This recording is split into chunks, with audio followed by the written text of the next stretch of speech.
Assalamu alaikum ji, hope you are doing good. This is Advocate Usman Abid and you are watching the law session. In today's session we will discuss dissolution of marriage under Muslim personal law. Muslim personal law में 4 modes बताए गए हैं जिनके through marriage को dissolve किया जा सकता है. नंबर 1 बाई हस्बैंड, वो अपनी वाइफ को तलाक दे सकता है, डिवोर्स दे सकता है. Basically talaq is a mode to dissolve the marriage. Number 2 by delegation of the power to divorce, यानी हस्बैंड अपनी इस पावर को किसी थर्ड पर्सन को या अपनी वाइफ को डेलीगेट कर सकता है. Third one is by mutual consent and the last one is by judicial decree, जिसे जुडिशल डिवोर्स भी कहते हैं. So first one by husband, talaq. कोई भी मुस्लिम अपनी वाइफ को without assigning any cause divorce दे सकता है, तलाक दे सकता है. अब यहाँ पे एक कंडीशन है कि उस मुस्लिम को साउंड माइंड का होना चाहिए, वो पागल ना हो, इंसेन ना हो. एंड सेकेंडली उसने प्यूबर्टी अटेन कर ली हो, यानी माइनर ना हो. तो वो विदाउट कोई भी वजह उसको बताना ज़रूरी नहीं है, विदाउट असाइनिंग एनी कॉज वो अपनी वाइफ को डिवोर्स कर सकता है. ये उसका एक्सक्लूसिव राइट है. सेकेंडली वो अपनी वाइफ को ओरली भी तलाक दे सकता है एंड रिटन फॉर्म में भी दे सकता है. अब फर्दर मुस्लिम पर्सनल लॉ में 3 डिफरेंट मोड्स बताए गए हैं तलाक देने के. जो हस्बैंड ने अपनी वाइफ को तलाक देनी है उसके 3 तरीके बताए गए हैं. Number 1 ahsan, number 2 hasan and the last one, third one is biddat. Ahsan तरीका क्या होता है? एहसन तरीके में हस्बैंड अपनी वाइफ को ड्यूरिंग तोहर, उसके दौरान तलाक देता है. उसके बाद इद्दत का पीरियड कंप्लीट होने तक उसके पास रजू का टाइम होता है. अगर वो रजू नहीं करता तो इद्दत का पीरियड कंप्लीट होने पे डिवोर्स कंप्लीट हो जाती है, इर्रिवोकेबल हो जाती है. Now the second one Hasan. Hasan के तरीके में एक हस्बैंड अपनी वाइफ को एक तोहर में डिवोर्स देता है, उसके बाद वेट करता है, फिर नेक्स्ट तोहर में दूसरी डिवोर्स देता है, उसके बाद थर्ड तोहर में अपनी वो डिवोर्स देता है, थर्ड डिवोर्स. यहाँ पे अगर तीसरी डिवोर्स देने तक उसके पास रजू का टाइम होता है. अगर वो रजू नहीं करता तो जब वो तीसरी डिवोर्स देता है तो यहाँ पे डिवोर्स कंप्लीट हो जाती है, इर्रिवोकेबल हो जाती है. And the last one is biddat. Biddat divorce का तरीका ये है कि एक दफ़ा में ही 3 तलाक़ें दे दो. अब इसमें अगर तो ओरली देनी है तो वो एक सेंटेंस में भी कह सकता है कि 3 दफ़ा तलाक देता हूँ, या 3 सेंटेंसेस बोल सकता है कि तलाक देता हूँ, तलाक देता हूँ, तलाक देता हूँ. सो डिपेंड, ये दोनों तरीक़ों से हो जाती है. यहाँ पे अगर रिटन फॉर्म में हो तो वहाँ पे भी तलाक़ सलासा लिख के एक ही वक्त में अगर वो सेंड कर दी जाए तो वो भी हो जाती है. इस डिवोर्स में एज सुन एज ये एक वक्त में 3 तलाक़ें दे दी, तलाक इर्रिवोकेबल हो जाएगी, कंप्लीट हो जाएगी. अब नेक्स्ट थिंग, अगर तो तलाक अंडर कंपल्शन दी गई है या किसी को सेटिस्फाई करने को के लिए दी गई है, अपने वालिदैन को सेटिस्फाई करने के लिए दे दी गई है, या अंडर वॉलंटरी इंटॉक्सिकेशन दी गई है, तो ये तलाक हो जाती है. कोई बंदा ये नहीं कह सकता कि मैं नशे की हालत में था तो मैंने तलाक दे दी. अगर एक बंदे ने वॉलंटेरीली नशा किया है, इंटॉक्सिकेशन ली है, तो वो अगर तलाक देता है अपनी वाइफ को तो वो हो जाती है. अंडर कंपल्शन भी हो जाती है. और लास्टली अगर वो अपने माँ बाप को सिर्फ सेटिस्फाई करने के लिए भी अपनी वाइफ को तलाक दे रहा है तो वो तलाक हो जाती है. और the second mode of dissolution of marriage, that is by delegation the power to divorce by husband to any third person or his wife. यानी इसको तलाक़ तफवीज़ कहते हैं. इसमें हस्बैंड अपना तलाक़ का राइट किसी थर्ड पर्सन को भी दे सकता है या अपनी वाइफ को भी दे सकता है. अब ये जो वो राइट डेलीगेट कर रहा है, ये पावर टू डिवोर्स डेलीगेट कर रहा है, ये एब्सोल्यूट भी हो सकती है, विद सम कंडीशंस भी हो सकती है. इसके अलावा वो फॉर सम पीरियड भी उसको ये पावर दे सकता है कि इतने अरसे के लिए आपके पास ये पावर है, या परमानेंटली भी दे सकता है. अगर तो फॉर ए स्पेसिफिक पीरियड उसने ये राइट डेलीगेट किया है तो ये इर्रिवोकेबल होगा. And the second thing is कि अगर तो परमानेंटली किसी को उसने ये राइट डेलीगेट किया है तो वो एट एनी टाइम उसको विड्रॉ कर सकता है, वापस ले सकता है। अब अपना वो ये राइट जो डेलीगेट करता है, फॉर इंस्टेंस अपनी वाइफ को कर रहा है, तो वो जो ये एग्रीमेंट होगा ये बिफोर मैरिज भी हो सकता है, at the time of the marriage and after the marriage भी वो एग्रीमेंट के थ्रू भी अपनी वाइफ को ये राइट डेलीगेट कर सकता है। Now the third mode of dissolution of marriage that is by mutual consent of husband and wife. अब इसको भी फर्दर दो काइंड्स में डिवाइड किया गया। Number one khula and the second one is mubarat. अब खुला क्या होता है?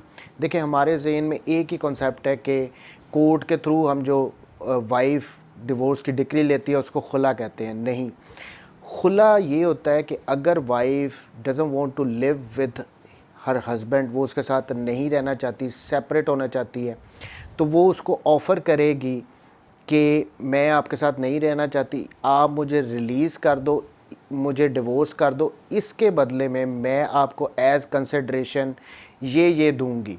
अब वो कोई भी अपना राइट छोड़ सकती है या उसको कुछ ऑफ़र देने का कर सकती है एज़ ए कंसिडरेशन। यहाँ पे अगर तो वो हस्बैंड उसकी इस ऑफ़र को एक्सेप्ट कर लेता है कि ठीक है मैं आपको डिवोर्स देता हूँ, आप रहना नहीं चाहती और ये आपने जो मुझे एज ए कंसिडरेशन देना है उसके बदले में वो उसको डिवोर्स देता है, तो एज़ सुन एज़ उसने उसकी ऑफ़र को एक्सेप्ट किया तो यहाँ पे डिवोर्स हो जाती है। इसको कहते हैं खुला, कि औरत ऑफ़र करती है कि आप मुझे रिलीज़ कर दो, और इस वजह से जब वो एक्सेप्ट करता है हस्बैंड तो डिवोर्स होती है। एज़ सुन एज़ हस्बैंड ने उस ऑफ़र को एक्सेप्ट किया तो डिवोर्स कंप्लीट हो जाती है, इर्रिवोकेबल हो जाती है।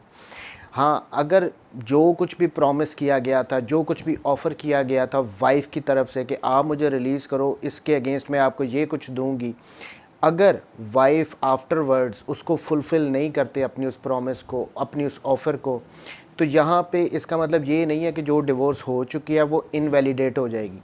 वो इनवैलिडेट नहीं होती। हाँ, हस्बैंड के पास यहाँ पे ये राइट होता है कि वो कोर्ट में जाके अपनी एक्स वाइफ को सू कर सकता है कि ये प्रॉमिस किया गया था, इसने फुलफ़िल नहीं किया, तो मुझे ये मेरा राइट है लेके दिया जाए। बट जो डिवोर्स हो चुकी है वो इनवैलिडेट नहीं होगी।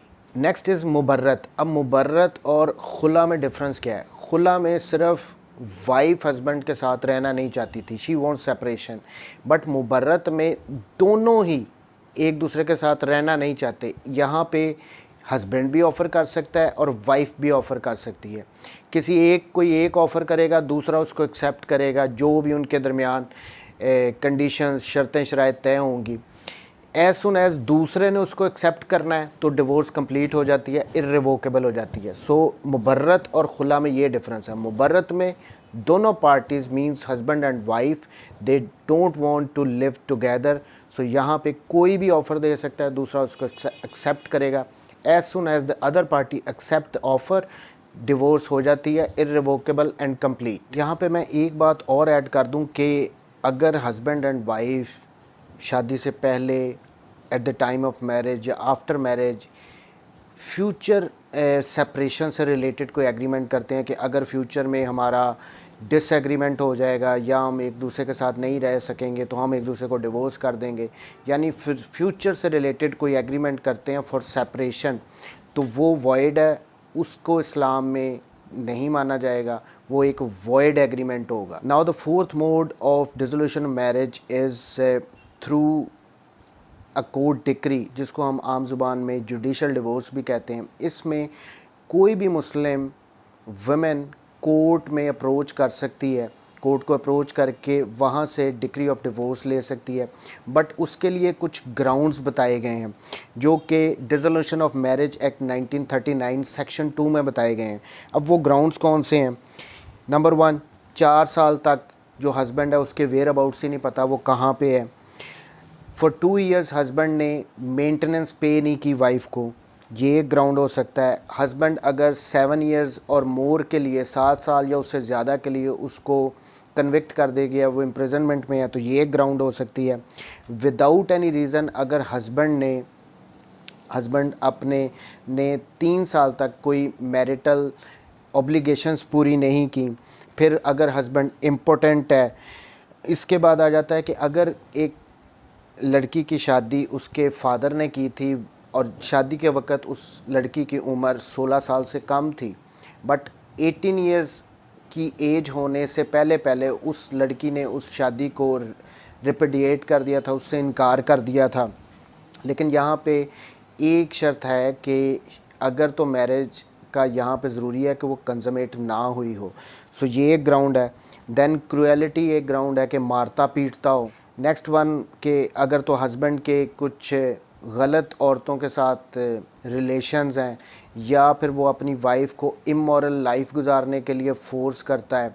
सो ये ground section 2 of dissolution of marriage act 1939 में बताए गए हैं, जिनकी बिना पे कोई भी मुस्लिम खातून कोर्ट से जाके इन ग्राउंड्स की बिना पे डिक्री ऑफ डिवोर्स ले सकती। अब इसके अलावा इला आ जाता है। इला ये होता है कि अगर तो हस्बैंड ने कोई कसम खा ली कि मैं अपनी वाइफ के साथ कोई ताल्लुक़ नहीं रखूँगा किसी किस्म का, और 4 माह तक उनके दरमियान कोई ताल्लुक़ नहीं होता, तो ये ग्राउंड हो सकती है। इला की बेस पे वाइफ क्लेम कर सकती है डिक्री ऑफ डिवोर्स। उसके बाद आ जाता है ज़िहार। ज़िहार का मतलब होता है कि अपनी वाइफ को कंपेयर करना कुछ ऐसे रिश्तों के साथ जो कि प्रोहिबिटेड डिग्री में आते हैं। फॉर इंस्टेंस अपनी माँ के साथ उनको तशबीह देना, अपनी सिस्टर के साथ देना। सो ये हो सकती है। इसमें लास्ट वन लियान के अगर तो हस्बैंड ने वाइफ पे कोई बहतान लगा दिया है फॉर एडल्ट्री, तो इस ग्राउंड पे कोर्ट में वाइफ जाके डिक्री ऑफ डिवोर्स ले सकती है। अगर वो जो चार्जेस उसने लगाए हैं, जो बहतान लगाया है, अगर तो वो प्रूव नहीं होते तो decree of divorce straight away court दे सकती है। सो ये कुछ ग्राउंड्स थे for getting a decree of divorce from the court. So ये 4 मेजर मोड्स बताए गए हैं मुस्लिम पर्सनल लॉ में, जिनके थ्रू एक मैरिज को डिसॉल्व किया जा सकता है। नंबर 1 तलाक, हस्बैंड अपनी वाइफ को देता है। Number 2 by delegation of the power to divorce to somebody else और हिज वाइफ।